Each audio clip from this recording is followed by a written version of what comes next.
Hey, hey, hey. What up, guy? Snowmageddon, man. Yeah, thanks a lot for returning any of the texts. Have you looked at your phone or is Dude, your phone not charged? Do you realize that I've been driving though? Like, there's no way Yeah. I was pulling my phone out in this weather. Dude, I saw drove. I saw a dude go face first into a guardrail, like a couple feet in front of me. Yeah.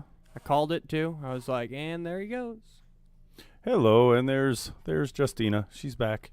Back again. I'm going to keep with my mentions all having something to do with music.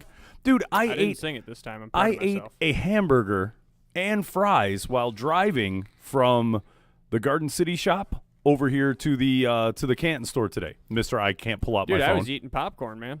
Well, yeah. But I'm like, you're like, oh, I can't grab the. I mean, I get it, right? You should be a little more attentive Right. when you're driving. But, dude, I'm doing 12 miles an hour, right? And I know that if I step on the gas is the only thing that's going to throw me off. There's not that many people, around. So, yeah, I finished a meal of hamburger and fry the whole way here. Because I was like, look, what up, Graham? There's the Graham. There's Graham. God, what did I say I was going to call him? Because he doesn't. Graham, Teddy Graham. No, he was like, no, that can't happen. Oh, and Al Woods is here also. Oh, hey, Amazing. that guy. It's very crazy how that hate happens. That guy is awful. So yeah, the what you call it, happy snow apocalypse. Dude, I mean, it's bad. It's snow, but it's Michigan, right? Like I Right. grew up in this and I'm kind of used to the Like, snow. how does nobody know how to drive in this weather? Like, did you all just move here? I don't get it, man. Yeah, it is. I mean, it was bad. And look, and nobody can really. What's up, Rachel? You really can't be too mad at the situation when you live 25 miles away from Canada. It snows, even Right. though the winters have been milder than normal, where we only get one bad every 4 now. But maybe we think about getting a 4-wheel drive. Like every time it does this, and I'm driving, and I'm like, this sucks balls. I also go, I should have probably. I probably should have bought a 4-wheel drive. So, Right. but I mean, still not that bad. I drove. I was able to move around, and I was able to move around. Everything was somewhat kosher. Although I did just get a Snapchat from a friend of mine, who's it was the hey, somebody come and help me dig my car out of my driveway. And I guess she got it out of her driveway, but she also, once she did, couldn't get it down to the end of her street. Yep. And it's a Taurus, I guess, like one of the newer, boxier not Taurus. Good in the snow. Mm-mm. And they're front-wheel drive, which dude, should be right by. I don't understand why you can buy a car in this state What's that's up, not Sarah? all-wheel drive.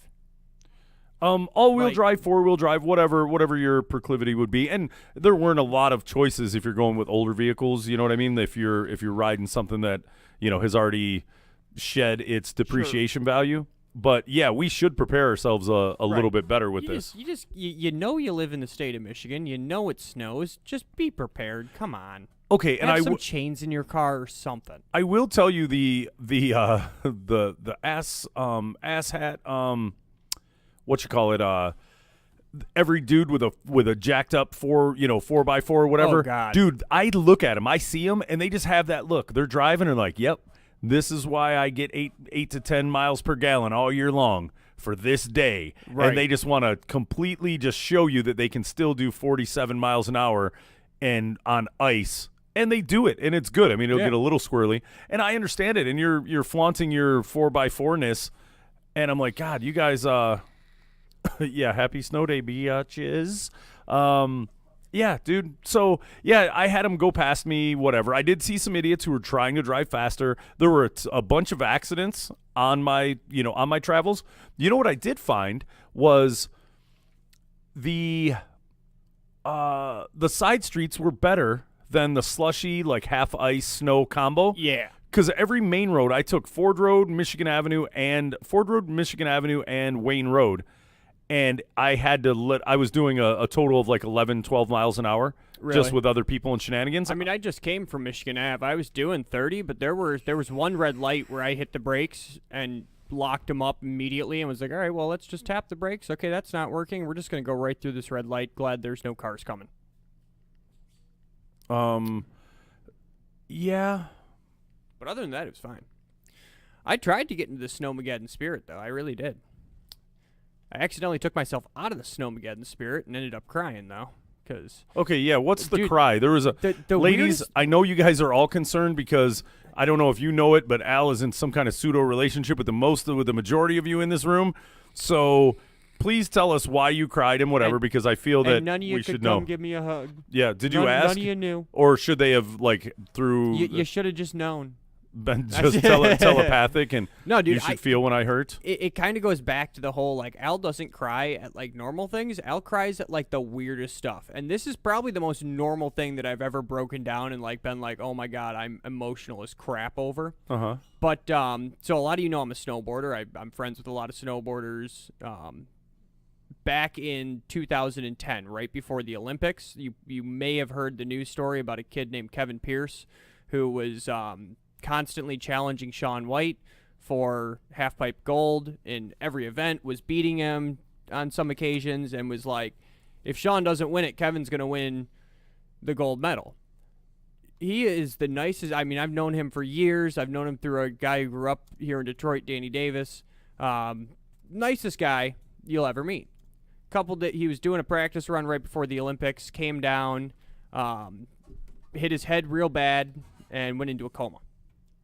Now, I have purposely never looked at the video of him getting hurt because I know this guy personally, and the last thing I want to do is be like, hey, Kevin, yep, that's where you got your face smashed in and you've never been the same. You have to wear glasses to correct your vision now, and you talk a little funny now, and you can't really ride like you used to, and you still try, and it kind of just makes us all sad. But we love this kid. No warning on this. It's a video on the history of, it was like an hour and a half long documentary on YouTube on the history of snowboarding and the Bert and Sims relationship and Craig. And they already had almost gotten me earlier with Craig Kelly. They showed Craig Kelly's the avalanche that killed him.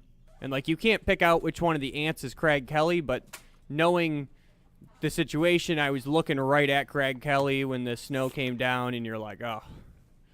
That was it. That was the moment where the lights went out, and then they play the interviews with his daughter and Jake Burton, and I'm like, oh, dang it. And they get through it, and I'm like, whew, sweet, cool. Then they go right into Kevin Pierce. And I was like, they're not going to show it. You can't show this. No warning, no nothing, just like they cut right, no like. And where was this? I believe it was at Mammoth. No. I mean, where were you? Oh, where was I? I was sitting in my office at home.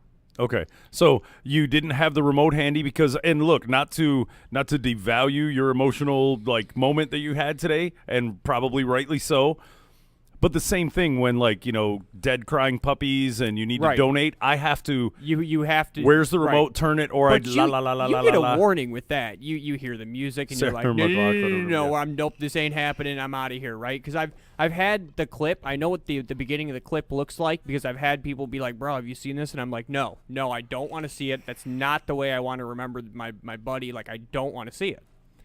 They went right into he's already in midair and he crashes. And so I you was couldn't like, look away? there was no warning. I was like, oh no. And I just sat there for like, I was almost in shock. Because it was like, I've never seen it. I've avoided this thing for almost 10 years now.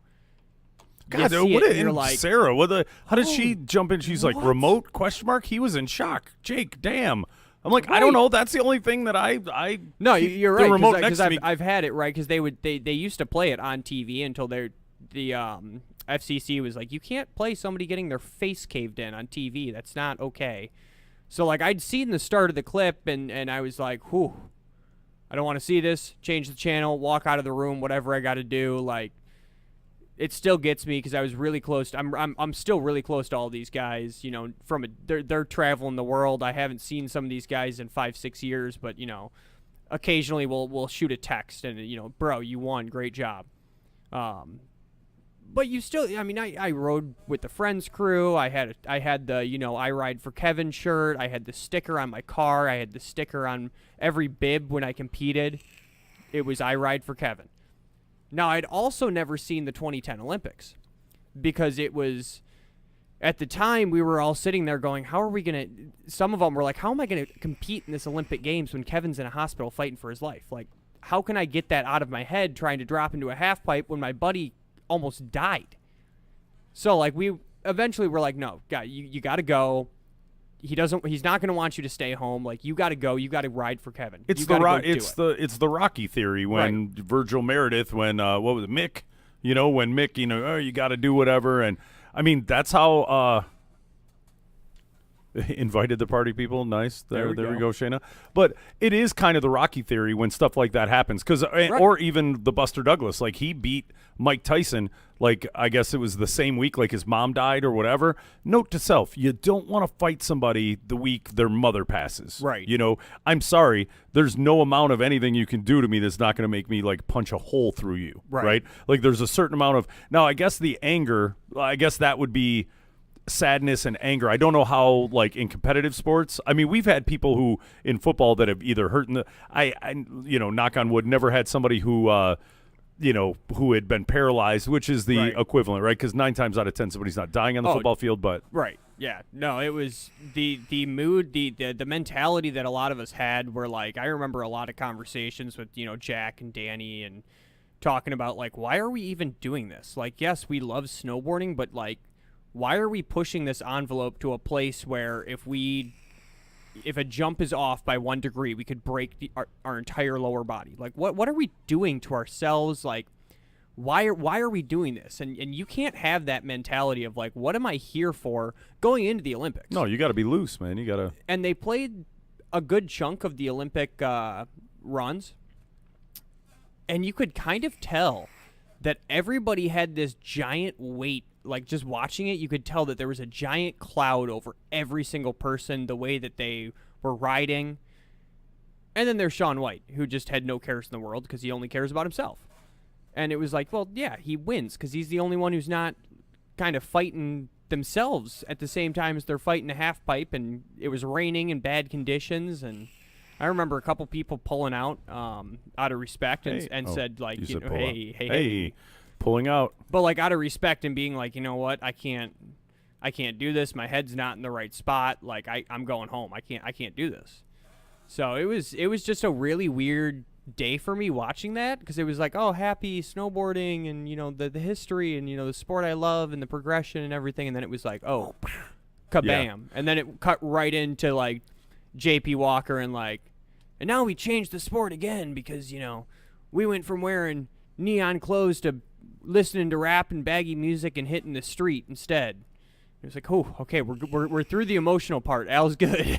Well, and look, and it's kind of a weird. This is kind of poignant that you're bringing this up now with, and it was kind of like I was talking to you about a few minutes before the show. It's weird because obviously, if you read the Bachelor Pad, radio, sex, dating, relationships, psychology, and whatever, right? Right. Now, there is a certain thing. Now, I get that people will use avoidance techniques to not look at or not see or not do whatever, right? But in order to actually to get through certain hurdles in one's head, in your psyche, and whatever. Now, as normal individuals, right, for all of us that just wander the planet, I find it difficult, and sometimes, and it's weird because, especially when you feel comfortable with somebody and whatever, you know them, you think everything's cool, and then when you point out something that, hey, it was funny, we were talking about this, and there's been some questions like, hey, why do I do this, or why is this happening, or blah blah blah, and you get into a point where you'll do a bit of analysis of if using from what information you've heard, what you can see, and then using, psychological baselines, right? And as you're looking at, okay, this, and this, and okay, if I'm going to guess, it would be this, like, unless you tell every instance of a person's life, then you can almost pinpoint, it was this day, it was this, and blah, blah, blah. That sometimes when you point that out, and it's good, but when you do touch a nerve, and you go, and not even meaning to, like, oh, well, do you know that there's a this and this and blah, blah, blah, and so pointed it out. I can't believe I didn't see it, but, this behavior generally will work between this, and this, and here you go. Whoomp. And it's like physically, mentally different. And you're like, oh, my bad.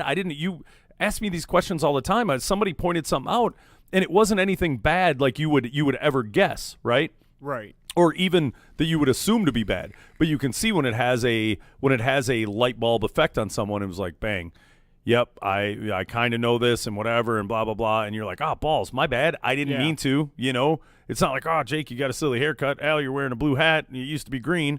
It's sometimes a little deeper than that. But when you go through problems, and, I had my little brother pass when I was, I was like 14 or 15. I lost like 6 months of my 8th grade, 9th grade year, whatever year it was. Dude, nothing. Can't tell you how I learned algebra. I don't remember. It was like Right. a zombie. My little brother passed one of the first reported cases of spinal meningitis there were 3. I think there were like 3 or 4 a year in Texas, right? It wasn't something that was, normal, right? Right. And they didn't even know what to look for, right? Oh, you got a high fever, and let's bring your fever down, and symptoms. And then my grandmother that raised me passed away like 3 or 4 months after that. Oh, Jesus. Dude, zonk, like nothing. Got up and went to school every day. I guess I did stuff, but I had a void from like March to like July. Yeah. Just nothing. Not one memory, nothing. So now the weird thing is, now if I would have just pretended or never gone to a grave or never talked about my grandmother or whatever, kind of like with your thing, like Right. I don't want to I see don't it. wanna see it. Don't want to see it, don't want to do whatever.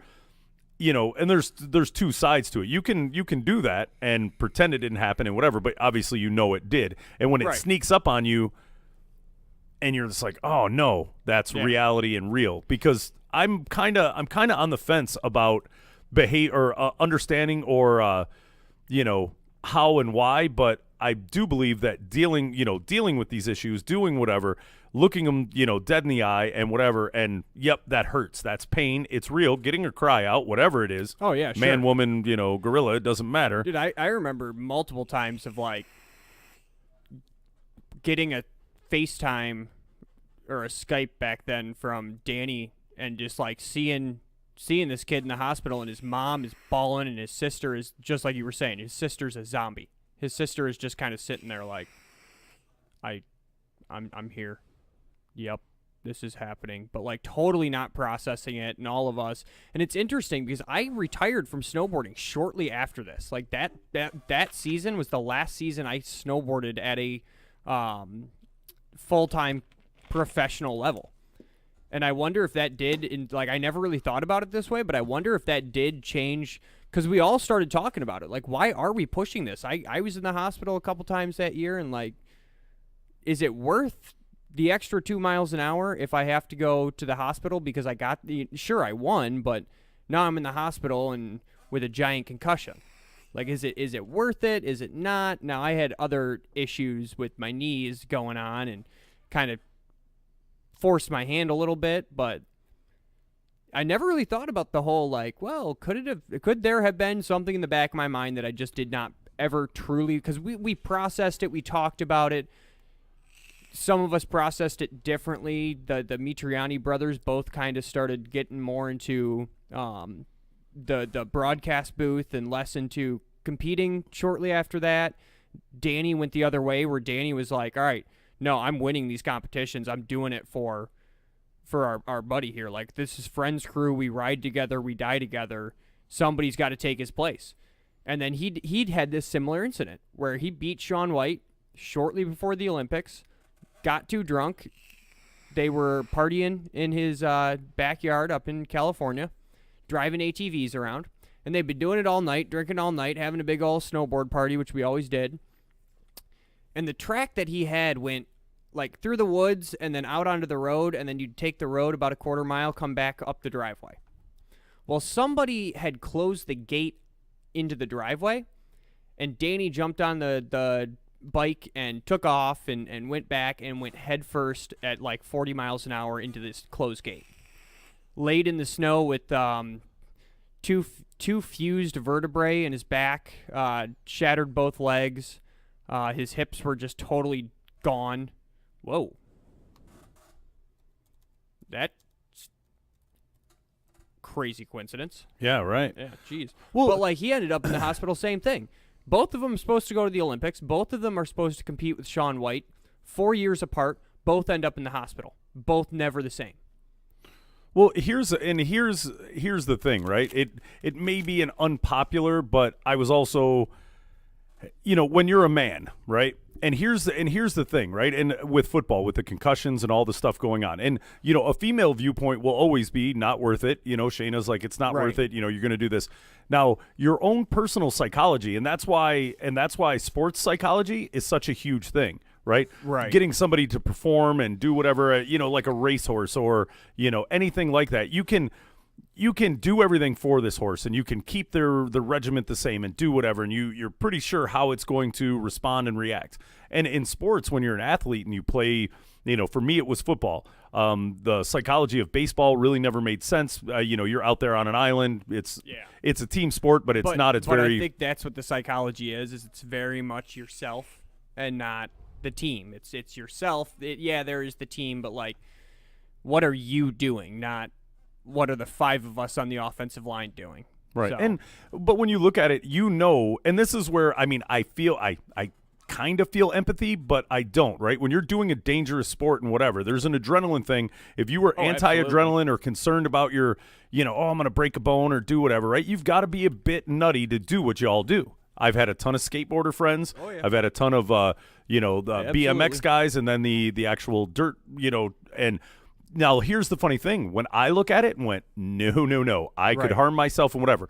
But if you put a helmet on me and pads and somebody in front of me, I will do anything and not one single care that I'm going to hurt myself. I'm invincible. So as you get to an age where you decide, like when your mortality or the invincibility begins to wane a little bit, it's probably good to step out. That's when you overthink, when you pull back, when you tighten up instead of being free, and that's where some of the stuff goes sideways. And that's a huge thing in snowboarding. I tell people this all the time. If you think you're going to fall, you need to not do it, because you've put that in your head, and you're going to do it. I've done it where I'm like, man, I got a video of me doing it where I was hitting a rail in Ann Arbor. A video of you doing it. Okay, go ahead. I'm sorry, ladies. I know you're in the video. Why are you?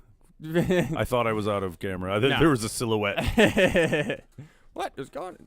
No, but it was a rail in Ann Arbor that we just happened. We went the wrong way, trying to get home. Tried to take a shortcut, and we're like, oh, that's a cool rail, and pulled the snowboards out, built jump, got the cameras out, did our thing, 'cause that's what we were doing back then. And I remember standing at the top looking at it and going, man, there's not a lot of clearance on the left side there. If I dip my board too low, then I'm going to clip the sign, because it was like a park. And so there's like the railing coming down, and then there's a park sign right here at the height of the railing. And I'm like, ooh, that's going to be tough. And I went on the right side a couple of times to avoid it, got comfortable, and then hucked it. In the first run, what did I do? Dipped too far to the left, clipped it, and my buddy was like, you said you were going to do it. Like, you put that into the universe, you put that in your head, and then you did it. Like, you absolutely will. If you're like, oh man, I'm gonna a real thing. Eat it here. I have seen it so many times where somebody goes, I'm gonna eat it here, and they do. And then I've seen so many times where somebody goes, I'm gonna do this trick I've never done before, and then they land it. Well, and I think I was very into, like, with baseball, I was the pitcher. I was on an island.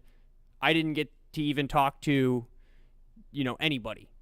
Somebody gets to second base, the second baseman got somebody to talk to. Nope, I am on an island. I got people screaming at me, and I am just wall comes down. I don't hear nothing. I think it was Field of Dreams where the pitcher did that, and he like blocked out the crowd noise. That's a real thing. That's what happens to me when I'm on the mound. It's what happens to me when I get in the start gate. I'm jokes and laughing and everything is great until it's time to go. Then it is how fast, how big, how hard. Let's go. So it's there's definitely some cool psychology behind it, but yeah, and and there's different things, right? Like as guys, right? And women who've ever had, like men in their lives and whatever. Most of us, whether we like to, admit it or not, we understand that we are men. We are going to die earlier than the women that we're with. We live a hard life, right? Odds are we're going to work, in crappy, labor-driven jobs. Those of us that do extreme sports, or those of us that do combat sports or whatever, it's a real thing. Now, it's weird because, yes, we all deal with it, but I think our personal psychology, and just like you, I'm a huge proponent, right? Because all I've done is study psychology as a pet project ever since school, right? It's just something that I do, and it's the one thing that everyone thinks is some mystery thing. There's an exact science out there of you dealing with and coping with and becoming functional, right? There is a high probability that if you deal with, you confront, you do whatever, you can be emotionally and mentally fixed or back to normal or whole. And it's really weird. I do recall there's little things in your head. I do remember, just like you had mentioned, we're going to skate for Kevin or do this and that or whatever, right? Where I remember everything I did for those next couple years, it was an experience that my younger brother was never going to have. So I cherished it. I thought of him while I did it. I made sure that I got the most out of that,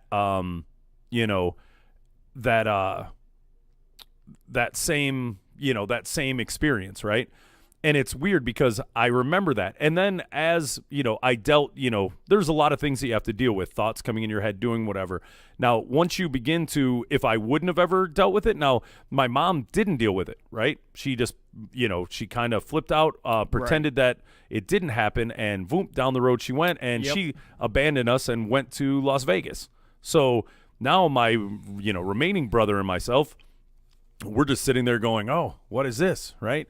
So the weird thing was I can't even be mad at those situations because it made me have to be stronger for my little brother. Now, if I was the baby brother in this scenario and not going and dealing, and he had a litany of issues that he had to deal with going on for probably a good 6, 7, 8 years, right? But there are certain people that don't, and it can harbor itself in drinking and risque behavior and all kinds of other things that you do. So, in the world we live in too, it's almost like all the information being on the internet, right? And I don't have money to go see a psychologist, or I don't have I don't have money, and I don't know a psychiatrist and whatever, right? So you go through some of this stuff you don't know. Now, there is enough information, right, in books, right, on Amazon and this to deal with and cope. But the hard part is you've got to be kind of honest with yourself, and the football player thing, right? Oh, then the concussions and whatever. Right. Believe me, all of us that do it and that did it, 100% aware of what could happen to us. Right. Right. And most of them, and I know it's a dumb jock, mentality that if this happens and whatever, I'm doing what I love. And if I happen to die, don't cry for me, Argentina. I'm going to be fine. Exactly. Obviously, there's going to be people in the wake that are going to have hard time dealing with it. Yeah. But the one thing about this life that we live, we like to, we know that certain people's lives affect us in weird ways. But at the end of the day, you're born technically alone and you die alone, right? Exactly. Ain't nobody coming in with you unless you have twins. Well, okay, hey, that's man. going to throw it off. And one of you was first. One of you is first. If you're not first, you're last, Ricky Bobby. So, seek and find out your own personal psychology, and with reading. And there used to be a joke about self-help books. Self-help books, obviously, if it's kooky and they're giving you wrong information, but the Dr. Wayne Dyers of the world, the Deepak Chopra, the Dr. Joseph Murphy, all these things, and I had an old reading list, the things that I read through, and it's weird because, I just don't like emotion to rule my existence. Now, even when my dog died, I told people it was my first dog that I owned and lived with forever, and I told my friends, I was like, dude, if old Jesse James passes away, I was like, dude, you need to put me on watch. Don't let me go to the bar. Right. If I go to the bar, stand there with me because I'm going to be emotional. I'm going to drink. I'm probably going to, sock Try to somebody. fight somebody, yep. The amount of pain and whatever. And it was odd because I had gotten to a different point in my life when the things that I had studied through psychology and, introspective psych, as I got further like down that road, when it did happen, I cried for like 4 or 5 days. I couldn't look at anybody in the face without sobbing and crying. And when I identified it, I didn't want to go out and drink. Like my buddies were like, man, you want to get out of the house? Let's go drink. And I was like, no, I don't want to numb this pain, right? This is pain. This is emotion. And I began to deal with these things much differently than I did when I was younger because I would have masked it and I would have went and drank and I would have, done any number of things, stayed busy. I literally sat there and went, yep, that's pain. Yeah. That hurts. And it hurts because I love this creature, the relationship I had and whatever. And it was an interesting thing. And it even kind of shocked me because I didn't pre-think like this is what I'm going to do. But I didn't want to sully, the love or the caring that I had for whatever it was without dealing with it. So Right. now I deal with everything. If it happens, I deal with it. Like my mind is it just kind of like and I'm not going to say it's anything extravagant. It's a lot like a bingo thing where you got a bunch of balls in there and you just spin it around. But that's almost how fast emotion, this, and nope, and let's go ahead and work through it. You understand why you feel this way. You're going to act rationally about it. And there's no, yep, I get it. You want to act irrationally? Nope, go ahead and factor it through. And you do sometimes start to understand decisions of other people. Like I remember after having all these conversations, I never understood why someone like Craig Kelly would go from being on top of the world, winning every snowboard competition that he enters, nobody could touch him, to getting beat by Sean Palmer in the 1990 World Championships and going, I think I'm just going to move to the mountains and I'm just going to ride. And like it started to make way more sense. I remember like 4 years after Kevin kind of came through it all, I got the chance to ride with him out in Colorado, and riding up the chairlift. He was like, "Man, I used to take this for granted. Like I used to take coming out here and being able to ride my snowboard for granted." And it like really hit me hard of like, anytime you get a chance to strap that snowboard on, I got to do it. I went out in my backyard today and started building shit because I was like, I got snow, I'm building something, I got to ride. It really changed my mentality towards snowboarding, and we talked a lot about like Shaun White and how I don't think Shaun White actually really enjoys snowboarding.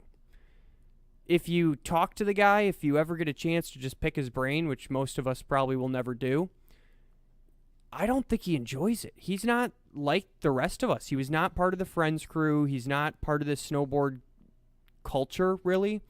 For him, it was like from the time he was born, it was, this is my job. I'm going to get sponsored. Now they're giving me stuff. Now I got to go to the contest. I got to win the contest. Everything is about the money, and it's not about, the rest of us are like, we get paid to do this, and this is awesome. Right, and there's differing aspects, but if you go Freudian, right, you've got a few reasons why Freud said we do everything, and one of them is the urge or the need to be great, right? You've got the sex urge, you've got a couple different, areas that are within that, but the urge to be great. Now, there's some people that do it for the love of, and it's weird. And the one thing that we have to do as human beings and not project like, hey, you should do this because you love it. There's certain people that do stuff for a laundry list of different reasons. But yes, from a purist standpoint, you love somebody that, and I argue with people purist in boxing, right? And I'm kind of a boxing purist versus people who, he doesn't do this or he does that. And I'm like, no, he's a purist. He does it. If you look at it technically, it may not be the most entertaining thing, but technically it is the greatest thing I've ever seen. But everyone will project onto what they want to see, right? And that's why, as human beings, we kind of have to do things for our own reasons. Right. And when you're doing it, I think you and me would agree that doing stuff from a standpoint of, we were little kids and I'm playing football in the backyard and you're snowboarding on a small Dead Man's Hill in Northville, right? Right. And you're doing whatever, and man, the wind going through my hair, and it didn't matter. I don't care. We'd go out and try and snow. There was a dusting. There wasn't even real snow, and we would go down and the board would get stuck and fall over, and we'd have grass stains, and that's not supposed to happen. So many times that as a kid when it snowed, and I'd immediately pick up my snowboard and go out and I'd with a shovel, and I'd shovel it into like a pile like this wide, and off I go, and I'm just down and up for hours because I couldn't get enough of it. And I'm not saying that Shaun is wrong for what he's doing, but we look at him where we're like, man, you could be having so much more fun if you just kind of relaxed. And like that's our mentality, and I think it's also very much into snowboarding. So if you think about how snowboarding came up, we were very much counterculture. Even is the talk of all the snowboarding because we got so much snow that like the inner Al needed to like just sell everything you owned and go hop on the side of a mountain today? Or the inner Al was about to just be like, cough, cough, I'm sick, I gotta go, and just be like, can't do the show. I'm up north. Like, I'm out of here. Like, I thought about it multiple times of being like, I don't really have to volunteer tomorrow. Kids don't really need me. They can wait. But no. And think about all the ladies you would have, I know. All the ladies that you would have, freaked out by not being here. Exactly. Where's Al? I'll get a card. I need to get a cardboard cutout of you in case that happens. And just like stick me up. Al's just really tired today. He's But not what do you talking. think, Al? I don't know. It's crazy. And I'll have like a string. I can wiggle it a little bit. But yeah. No, it's very much though like it was the counterculture. Even in the 90s when I started riding, it was very much like we were not accepted. Snowboarding was not what it is today. Competitions were more of a way to get snowboarding accepted. I mean, even when I started riding, you would get the funny looks, and I'd get on chairlifts with skiers, and they would shift away from me because I'm a snowboarder. And we very much grew up in this, like, I don't care what you think. I don't care what you say. I don't care what you think about me. I'm doing this because I love it. And it's very odd now to see the shift of, like, competitions were big. Competitions meant a ton. Competitions meant you get to do this next year. Because a lot of us grew up and didn't have money. Mom and Dad weren't buying our snowboards. In Shaun White's case, his first snowboard was the only one that he ever actually paid for, or his parents did, when he was 6 years old. And the next one was Burton saying, hey, we're launching a kids snowboarding line. Here's a snowboard. Go ride it for us. And then it was, oh, hey, he's really good. Here's another one. Here's another one. Now he's making money doing it. But there's a shift now away from competitions. There are riders right now that are not going to the Olympics because they just don't care. And some of the best snowboarders in the world don't ever compete, and you'd never know who they are. But it's still very much that counterculture of like, no, you don't get to tell me what to do. You don't get to tell me how to ride my snowboard. I see a lot of, even in the competitions, a lot of the style coming back, where there was this giant push with Shaun White especially of like, we have to go bigger, we have to go harder, more spins, more flips, more this, more that.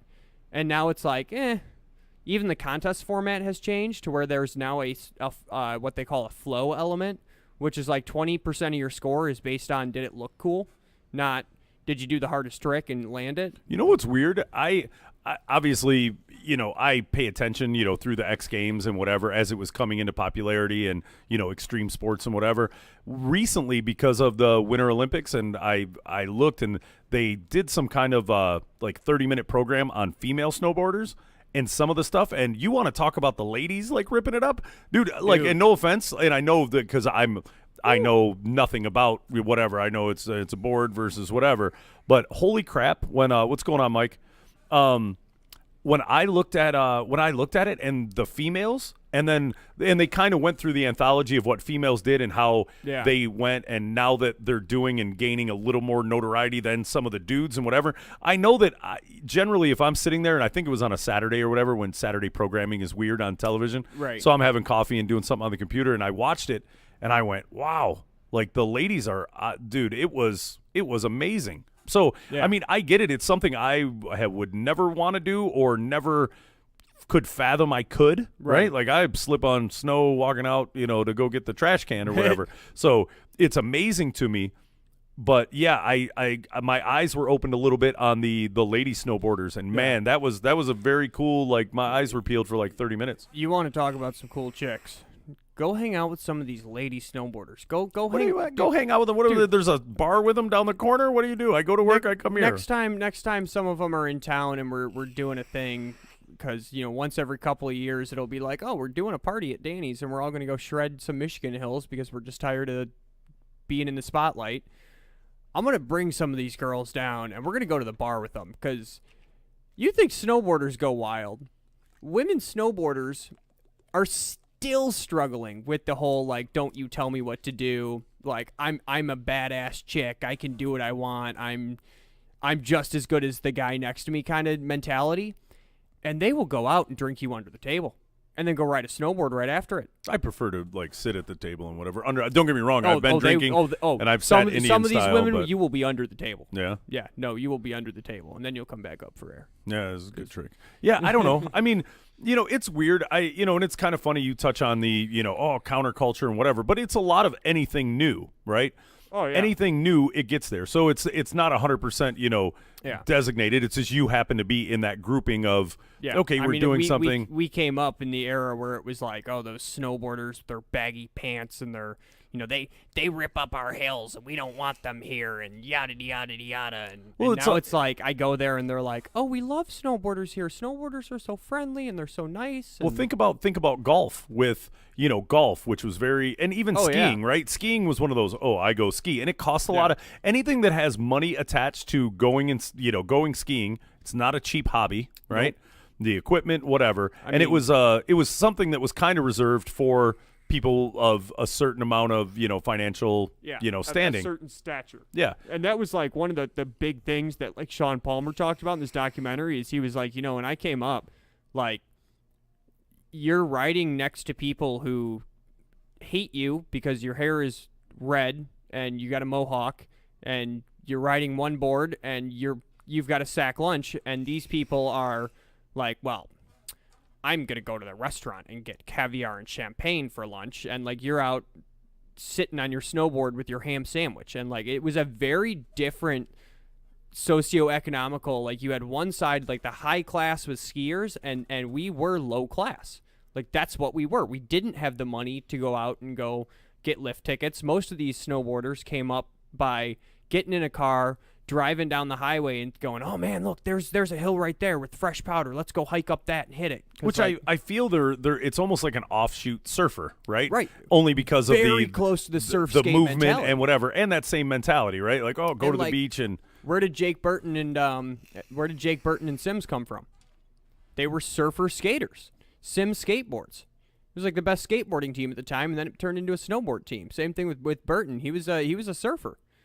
Like, it was all surfer skaters. You listen to these interviews from the 80s, and they're like, yeah, man, it's great. I surf, I skate all summer, and then I come out here and I snowboard all winter, and I'm ready to go for the competitions and skating. And there's a lot of weed in the in that side of things, right? There is. It's a lot of earthy, like, there is chill. A lot of my favorite Sean Palmer of all time. When he was probably like 13, 14, they used to have competitions, and it wasn't like you're a half-pipe rider, you're a slopestyle rider, maybe you do both. It was like you enter a competition, and everybody did everything. And it was like half-pipe, slopestyle, and slalom. Now, Sean Palmer was like, he couldn't care less about racing, but he could care a lot about pissing people off. And the way he wanted to piss people off was he was going to beat them at what they did. So he's like a 14-year-old kid with this flaming red mohawk and, a whole 9 yards.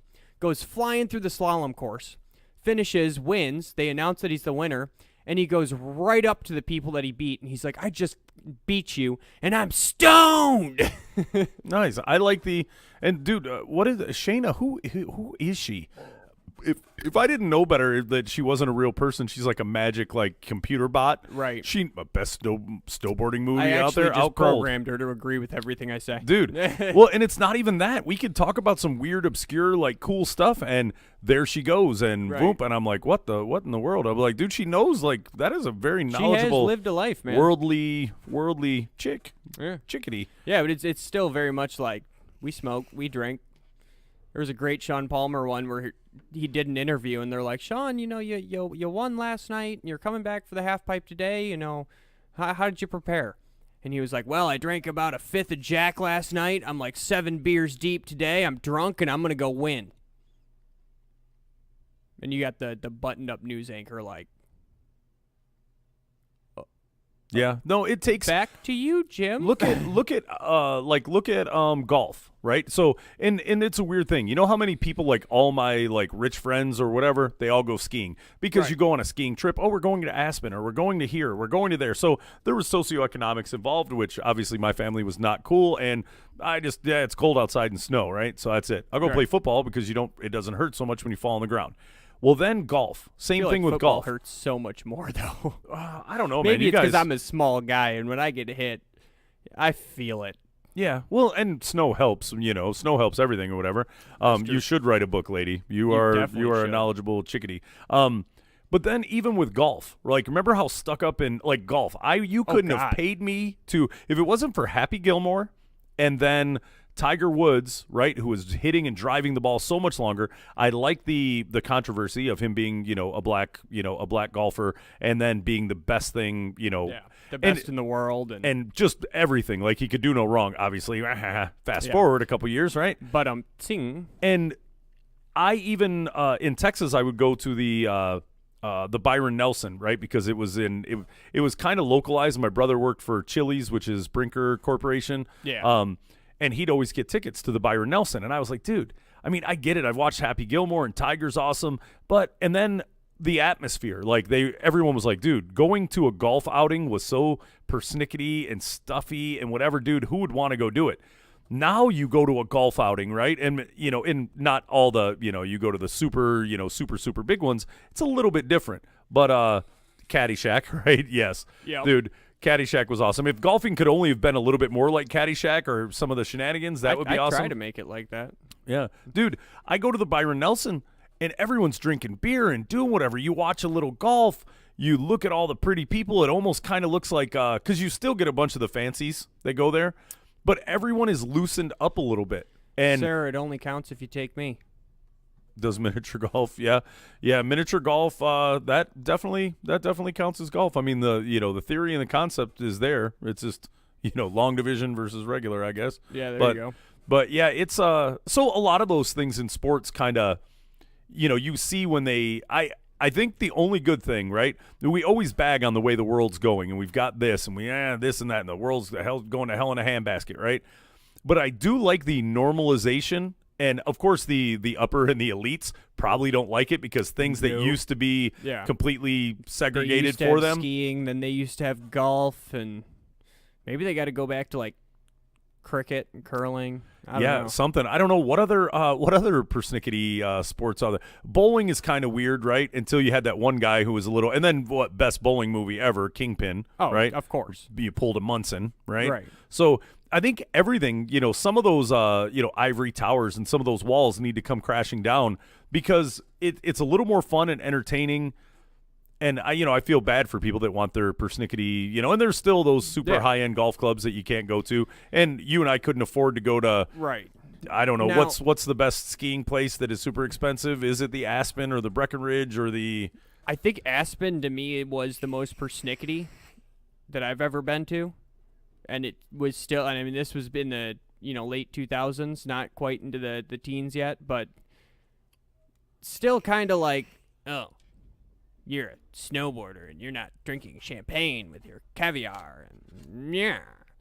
But my dad he's huge into golf, and he does have a decent pile of money for himself, and not enough to be like, oh, I'm gonna go play Pebble Beach because I just can do that kind of thing. But he knows enough people in enough circles where, like, randomly I'll get a text message and he'll be like, hey, do you want to play this super swanky course in Michigan in 3 weeks? And I'm like, well, yeah, except I'm me.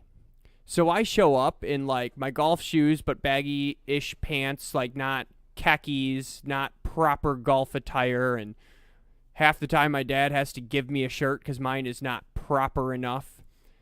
And I get out there and I drink some beers and I have some fun. And the people we play with are like, this is great.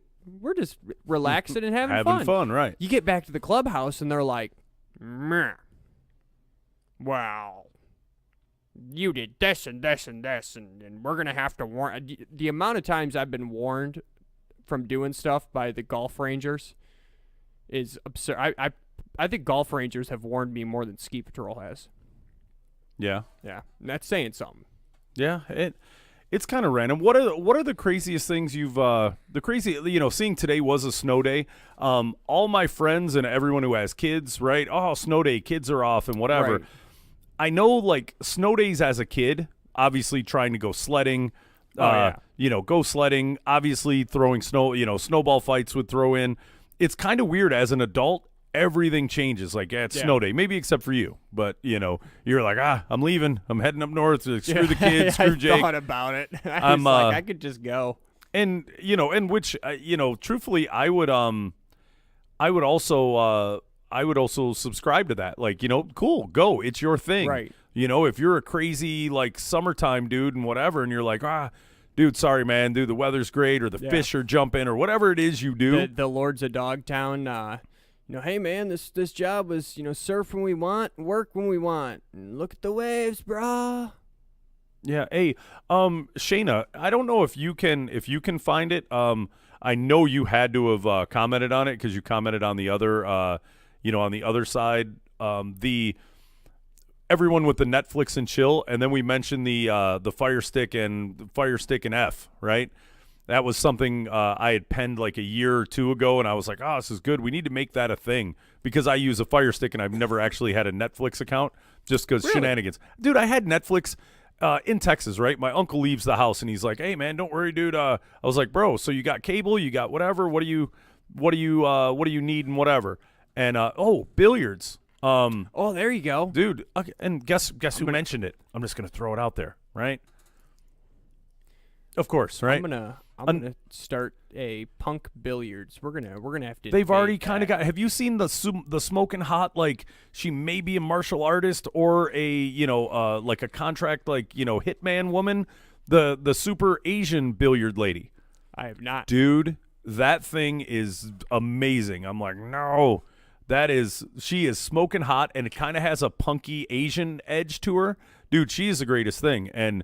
But remember, pool was kind of a persnickety thing, right? I mean, granted, it had its, you played a pool hall and hustling and gambling and whatever. But like competitive pool is like, I've seen it on TV for a hot second, and poker, right? Remember when poker? Now you've got World Series of Poker, and I hate to make a Zohan, man, I can't stay. I stay up too late. I miss this. I miss that. I miss World Series of Poker. Yeah. Like it's become a thing. Like poker was, poker or Texas Hold'em or whatever was, it's some stuffy old game or whatever. Right. And even when they'd have tournaments, you're like, who in the right mind would watch it? Now you've got dudes with glasses and, wearing cool random things. So yeah, those are a couple random sports that, well, we're going to have to break through. Yeah, I just don't know. Yeah, I think that may be it. I missed the billiard start of it. Shayna's pretty hot on a pool table. Oh, girl. Do you notice that people that can – okay, I'm going to go ahead and throw some of my weird, observations out there. People who are good at bowling can generally shoot pool and are 9 times out of 10 pretty good at horseshoes also. I want to know what bowling, shooting pool, and horseshoes – one is a game of luck and finesse, the horseshoes, right? You're just kind of you're chucking it. I mean, geometry. Yeah, but there's still something your head, arm. No, don't get me wrong. I'm kind of good at horseshoes, but I can't shoot pool, right? I can't shoot pool for the life of me, and it's the geometry that throws me off. But I am really good at touch and feel, right? And that comes, I guess, maybe from the sports or the athletic side of things. Your sports ball. That has something to do with it, right? Even though I wasn't a quarterback, I can throw a ball, I can lead somebody, I understand the distance. The mathematics there make sense to me, but the great aim. Yeah. But it is kind of geometry, right? Because if you look at like when I go bowling, I throw the ball as hard as I can at the middle pin, and I hope that I get lucky. That's just your weird anger issues. But that's because I don't know how to bowl. And my buddy is a really good bowler. And he's tried to teach me the whole, like, here's how you spin the ball. And, like, they do a lot of geometry with it. It's like you spin the ball into the certain pin at the certain angle to get it to move a certain way to hit these other pins to get the highest score. Same thing with shooting pool, right? You want to hit the ball at a certain angle and a certain velocity to make it do what you want. But also horseshoes, I haven't figured out that one yet. Also, the spin on the ball. If you're hitting the bottom, the ball is going to turn. Yeah. Now, I'm dyslexic when it comes to the overall, arithmetic and geometry that goes along. Because and the weird thing is, I know that if I hit this here, the ball will spin there. It will do whatever, and I'll do it. It'll go completely backwards. So whatever I'm seeing in my mind, I know what the actions all have to take place. But in my mind, it seems to be dyslexic. You're backwards. And I should have been hitting on the bottom, and you want it to go forward instead of backwards. or on the right side bottom versus the left side bottom, Right. which will, and I will watch it and I'm observant. So when I hit it and it does, and I'm like, boom, bing, bing, bing, and I'm like, that was completely ass backwards. Then I begin to overthink it, right?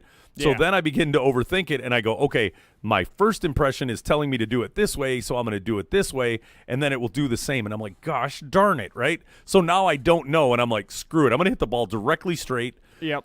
Or I'm going to hit it so slow and soft, because if I slow it down, as long as the movements aren't going too fast, that makes perfect sense. Yeah. If I hit it nice and soft, it hits here, it's going to hit here in this manner, the ball will carry there, go, and the leave will be here. So Right. I understand it. It's also something that even though I grew up with a pool table in my cornhole, I was actually going to get to that. Sarah, you can't just ask about guys' cornholes. Hey, that's right. I mean, it's You gotta take us to dinner first. it's the bachelor pad and late night tea combo, so you can pretty much ask about the cornholes. Probably. The like cornhole, and then you've got these offshoot things, right? But I can't get into them. Like I could play one thing of cornhole, but the geometry, the beanbag, the weight in my hand, I can't understand it, and I don't do it. But I know friends and people that will sit and do it. Everyone has one. So they will sit and do it, and they love it. They'll drink beer and play cornhole for hours.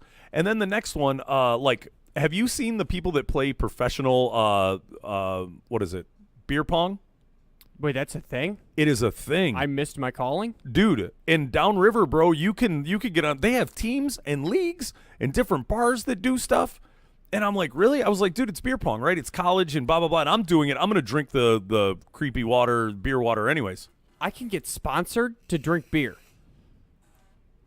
I'm out. It's a lot like softball teams. I don't think it's got to the point where Budweiser or Miller Lite or whatever is doing it, which I don't know, because I know some people that are extremely like, hey, what are you doing? Oh, dude, I got to go over here. Hey, if you want, come to this bar. My brother or my cousin is playing in this thing, and we go there, and dude, they're competitive. They actually, and there's no drug testing in it, because I hear a lot of the beer pong people eat Adderall like it's friggin' mints.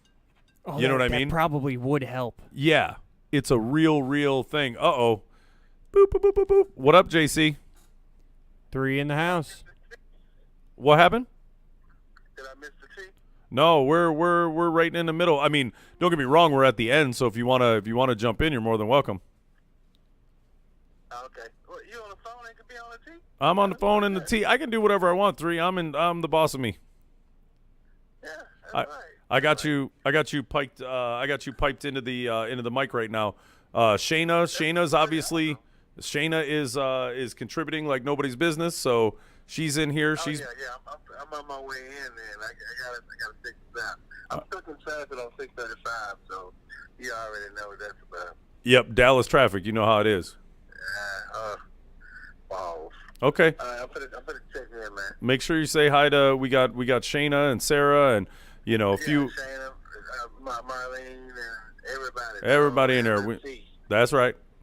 So We even got acronym LNT. I think that's pretty awesome. late night tea, man. It's the deal, bro. Is Reverend there? Reverend Blaze is not. That was just that was a one night only. If I could ever get him to do it on a regular, we would. Yeah, but he's not regular nothing in life, so yeah. Yeah. All right. All right. Well, yeah. Hop on. I'll make sure. Well, everybody's listening right now, so Shayna knows you're coming. All right. All right. I'm coming. All right. Yeah, which has a totally different meaning in this group. All right. All right. So that was JC. That was JC popping through. He was popping through. He's stuck in traffic, so you'll see him here in a minute, Shayna. He was like, "Uh-oh, Shayna in there. All right, I'll be there in a minute." Yeah, anything with hand-to-eye coordination. Although darts, everyone joked. We talk about illicit drugs and whatever, and Right. Hey, have you tried this and you've never done this and whatever? And one of the very few times that I actually did cocaine, somebody was like, "Hey, man, try this," and I was like, "No." I mean, I tried it once and was like, "Not for me." And then I guess maybe I was having a weird weak moment, or it was after school, especially like, "Try this, try this, try this." Okay, I'll do a little bit. Dude, I will tell you that playing darts under the influence of the magical cocoa leaf was amazing because again, like just like pool or like bowling or whatever, I suck eggs. Dude, darts, why am I going to play darts, right? Like I can do a couple, but I can never close out a board. Dude, I was hitting bullseyes, the double bullseye, everything. So there's something, I don't know. I like to think I'm pretty good at stuff, even if it's not my sport of choice, but I mean, I've always been pretty good at whatever I do in the sports world. But I've never, other than snowboarding, I've never been like one of those people who's like, oh yeah, I'm just going to pick this up and now I'm a basketball star and I'm going to go be a quarterback and now I'm going to go play some darts and whatever. But I've always been okay. Maybe I needed to do more cocaine while I played darts, I guess. Dude, I don't know. I don't know if the Surgeon General would approve that's like the dart substance of choice. I know it worked wonderful with me. How about this, Shayna? Since you're quite the revel rouser, how about scoop and shoot? That thing where you get in a I went for a birthday with my family. And dude, it is the best thing in life. You're in like a basketball court, right? And you're on you're on bumper cars, just like bumper cars at the carnival and whatever, right? So you're on bumper cars and you've got that like half like scoop thing where you throw it and the ball does all kinds of weird random stuff. And whirly ball. There you go. Oh, okay. So whirly ball. What I would like to see is get a select like an invite only group of what you call it, the late night tiers, and we get a bunch of us. We get there, we do whirly ball, and some of the whirly ball places have like a little break room where you can drink beer. Like you've got 12 of you, but only 5 go out at a time or 7 go out at a time, right? So you bring enough to do like shifts. Drink beer, do whatever, and then go drink beer afterwards. Or everybody, try and give Al hickeys or whatever because that's why he's there. Why now? Hey, but that whirly ball, it's like basketball. There is no try. There is only do. That's right. No try, only do. So it's kind of crazy because you've got that. You know what I'm talking about, right? It's got like a handle and a big it looks like a sickle. Yeah. Like it looks like a friendly sickle. I know what you're talking about, but I can only see it being played on like the beach. No, bro. In bumper cars. All so right, hold on. I'm looking. You're going to look up whirly ball. You this. need confirmation. And then they have I just learn things every time I type something in your browser. Like yeah, there you go. I didn't even know UJizz was an actual. That's a site. Yeah. You know what? My little brother told me about it because it was when Pornhub and RedTube and whatever, and he was like, no, you go to UJizz.com. UJizz.com. Why my brother became Arabic, I have no idea. He was like, man, you go to UJizz.com. It is the best. You get longer clips and whatever. All right. Yeah, no, dude, adult whirly ball is the greatest thing. And I think we should. I haven't done it in so long. The one I used to go to was on Ford Road right before Inkster. And then I guess they tore that building down and they put up a smaller complex. But I know there's, dude, more ideas for events. Because, look, as much as I like going to the bar and drinking with y'all, I have a really bad tendency if people have started punching me in the face, like when I go out. And I just switched. I'm only going to be going into my stores on days from now on. So I can go home and drink beer like an adult, which if I do decide to go out, it's happy hour, go grab burger, beer, and maybe drink until 9:30 and go home. Because 2:30 in the morning is when you're more likely to be punched in the face by a random stranger. I am 100% down with whirly ball. Yeah, not to cut you off, but why are we not doing this right now? Dude, the fact that you didn't even know about it wasn't even on your. This is why I'm here. This is you come here for a reason because I need a co-host. I come here to show you crap like whirly ball, and to let women know that there are nice 6'8" dudes out there, and if they ever wanted to climb that tree, we do exist. They do exist. So, yeah, I think we should. Yeah, and even going to the bar, like, dude, I would love to sit and drink with y'all, but then you get drunk, somebody does something weird and this and that. He seems so nice, and then, this guy's drunk and whatever, and it's cool. Now, don't get me wrong. I would like to go to the bar afterwards and after playing whirly ball, but I would also like an activity, and that's the bad part about You'll Be My Guy. Thank you. And you know what? I believe you could pull it off. I believe that if, like, a group of, like, angry bears were trying to, and Shayna was like, now you knock it off. He is not a picnic basket. You leave him alone. Like, be nice. He's just over there talking a lot. He wasn't even saying anything to you. He thinks he's funny. We got to let him talk or he'll explode. So Probably would. probably would. But these comments, I'm sorry, these comments are on fire on this thing. We got one that says no one can get it in. What is this, prom night? No one could get it in where? What happened? In the whirly ball? Oh. It's this video, but nobody's scoring. Nobody can actually get it in. Well, dude, imagine you have to do it quite a bit. They have multiple scoring goals that are, some of them are like funnels, and then other ones are like a big, larger backboard that has like a bigger hole, smaller hole, and whatever, right? So just scoring at all in whirly ball, which is kind of my thing in life, like just scoring at all. Like I don't care if it was a make out and a handy, I'm gonna, like, that is the equivalent of getting laid to me, right? So in whirly ball, it's the same thing. I just chuck that thing, you know. The great thing is, dude, you're in bumper cars, Al. So imagine I pass to you, and you're skating around all tall in your little go-kart, and your knees up to you can barely see over your knees, and you're scooting about, and then here comes Shayna, wham, and hits you just as you think you're going to do it. There's so much shenanigans that go on in the whirly ball, dude. It makes me happy. So to give you guys an idea of what this would look like.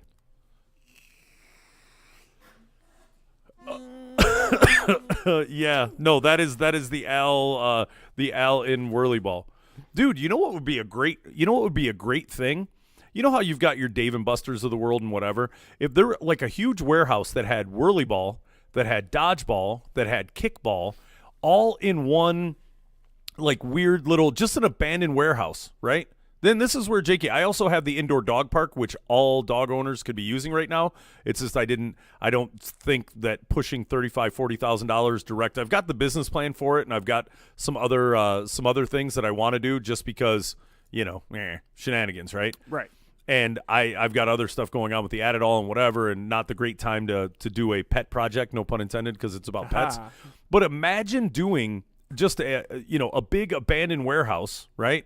And putting it in there to where you've got one section for like an indoor, dodgeball, an indoor kickball, an indoor, because there's subsects of it out there, right? Like you can go to the Jumpaline place or whatever, right. Jump Zone, and you can do this, and there's a few of them. But how about everything under one roof? You would always have admission at a very, very high rate. Whirly ball, dodgeball. As long as you just indulge me. You just what? As long as you just indulge me. Give me a foam pit to practice my tricks into. Little ramp into a foam pit. Yeah, for the snowboard, or would it have to be for snowboard / skateboard? Yeah, either way. You put bindings on a skateboard at the nose and the tail. It works the same way. You're only going straight anyway. Love bumper cars. Who doesn't love bumper cars? Yeah, right. No, that would be good. You know what I miss? You know what I feel? Since we stayed topical for the majority of it, now we're gonna go freestyle.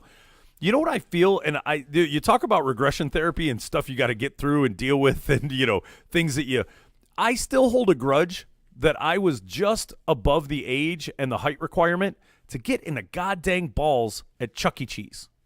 The Chuck E. Cheese being submerged in the balls, I was just, and I know it sounds horrible coming out of my mouth, no pun intended, that didn't get any better, but... Do you often submerge yourself in balls? I don't. Well, dude, as a kid, I had to watch all my little brothers and my little cousins, and they'd go to Chuck E. Cheese, and they'd get in the balls. I'm like, I want to get in the... Because I became overgrown at a weird age, right? It's like tough skins, and I play football, and no, you've got to be like, I don't know, 8 years old, and I was like 10 or something, or you've got to be, you can't be this tall. And I was like, no, I want to get in the... See, that's where you needed to get the snowboard mentality of, oh, yeah? You...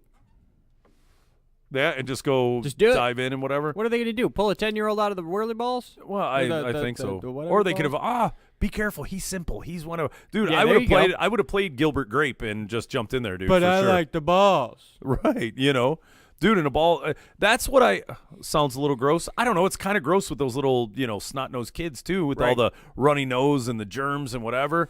I mean, I don't know if there's. I mean, I'm sure there's something you can spray on them and dry off, and it would kill germs and whatever. But being in germs and dirt help your immune system anyways. But yeah, I would like to adult ball pit. Yeah, okay. Yeah, you took it. So I don't know. I think that would be nifty. You know what I mean? Like dude, you could take your kids there and they could play kickball. You could do that's one of those things you could do with your kids because Zap Zone, right? You go play laser tag or whatever. Do you really want to? Everyone knows how to play kickball, right? Right. Everyone knows how to play kickball. I think, dude, could you imagine a full package, right? Like $35 or $40. You go and you have like an hour on whirly ball, right? And then you go over and you play a kickball game and whatever, and you get like a trophy. Like trophy, nobody gets trophies anymore. There's so many trophies given out because everyone, like, you show up, you get a trophy. At least you get a trophy, right? You bring a group of people like that, and corporate, team building events where you go there, and it would kind of be like, what was that thing when we were kids and we had to do the thing, almost like the little kid, like the Olympics, but at school, field day. Yes. Dude, call it field day. The field day field house. Like, dude, I probably shouldn't be saying this because somebody in here is gonna steal my idea. You know we got to open this thing within 3 years, or we're gonna be out of luck, right? Again, just like the jumpless jump rope and everything else Right. that we've come. But 3 dude, years is now. Now it's out there. It's 'Cause 3 years. It's got to happen. because how many of you of a certain age out there remember field day, right? Go to field day and you would get the blue ribbon. Like, if we did it as tacky as the old, like, the blue ribbon or the red ribbon or whatever, Right. and you go there and you have like a weird you have a thing, but it's just there. And between kickball and dodgeball and whatever, dude, I think that would be dope. But I think the ability to have all four really cool things there would be pretty gangster. Well, I guess I know what my weekend Absolutely. plans now are. There you go. I'm gonna sit and draw a friggin' You're gonna draw it all I up. know. figure You're in out love how with this much magical square place? footage you need. dude. Inside of my brain, like it's a weird, like, Willy Wonka. I don't want to be inside your brain. Yeah, and then there's creepy stuff. There's weird rooms that have no handles on it. I don't know how you get in and out of them. But no, dude, I think that is a cool place. So I'm gonna draw up a imaginary business plan. So, with stuff like that, you can do it kind of hokey off the rip, but then obviously investment dollar. But that's one of those things you bring to the attention, and here's a little business 101, y'all, that when you have this idea and you write a business plan, and then there's gonna be some guesstimating going on, and as you put everything together, you have to go to somebody that owns Zap Zone, right, and sign a non-disclosure agreement. And you bring the idea because they already have, like, imagine you have Zap Zone and this place in close proximity, or it's Zap Zone field day or something, right? And they've already got the marketing. People already know. They're already getting ingrained marketing from going there. And, oh, do you know they have this place and whatever? It would be interesting. But you need to find the outside investment dollar. But having one in every major Absolutely. city, dude, that would be great. So I don't know. That's my good idea for I'm sure your brain is fun, woman.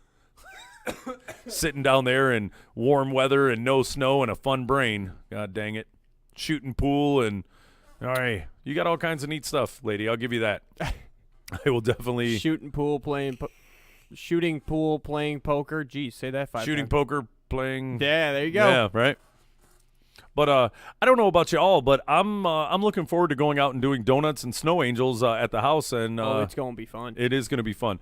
And it's time for a feeding. Somebody's got to feed the machine and Right. go home and do whatever. Guess what we're not doing, Al? Going out and having drinks. That is not. That is what we're not doing. exactly not what we're doing. So we're going to do that. Thank you very much for the diehards that stayed in. We did a backwards skate and a little slow jam at the very beginning. The Bachelor Patters got a little bit real. Al bared his soul. He pulled out a little. Well, I'd have to have a soul to bear. But, Oh, come on, dude! We listened to you But, earlier, Mr. Emotion Guy. Good, and it's good. You're a good pairing, right? I care about nothing. You have feelings. This is good. There you go. Feelings. Al has a bunch of cool feelings. I don't know what you're talking about. I cried at Save It Private Ryan. Well, there you go. You got feelings. I got feelings. They're just We- weird and misplaced. Exactly. This is like the only thing that is a real feeling. Everything else is like, man, that kid's brother died. He's wearing his number. That's beautiful. Yeah. People are like, what is wrong with you? Well, Shayna, if you're a businesswoman, also, let's okay. I'm just gonna let's put our heads together, or something. Normally I say that with Al, like, hey Al, let's put our heads together. Oh. Normally by that we mean penises, right? That is true. Because his can reach halfway across the counter. But Mine's actually over there right now. But seriously, if we, I would like to, I'm going to form this business plan, and who knows, you know what I mean? You take it, you put it on the shelf, you find somebody who possibly has investment dollar to do something like that. Dude, that would be dope. And especially in those fancy warm weather areas, you could do it outside, right? Because yeah. it stays warm almost year round. It's only closed down a couple times when you have inclement weather. You know, but if you're or in Florida, you got to dodge the gators. Hey, Yeah, well. kickball with gators. You know, I'm sure that could be that could go horribly wrong. But Nah.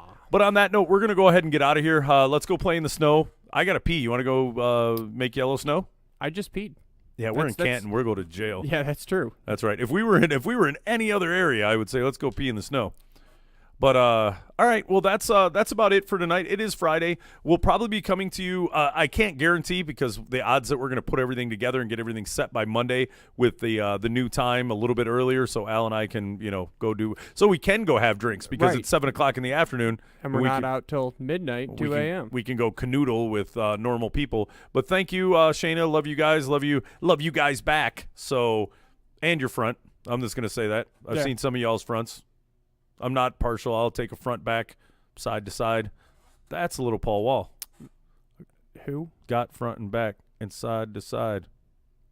No, you don't know that one? No. I'll play that for you as we get out of here. But All thank right. you very much, everybody, for stopping in. It is Friday. Enjoy your weekend.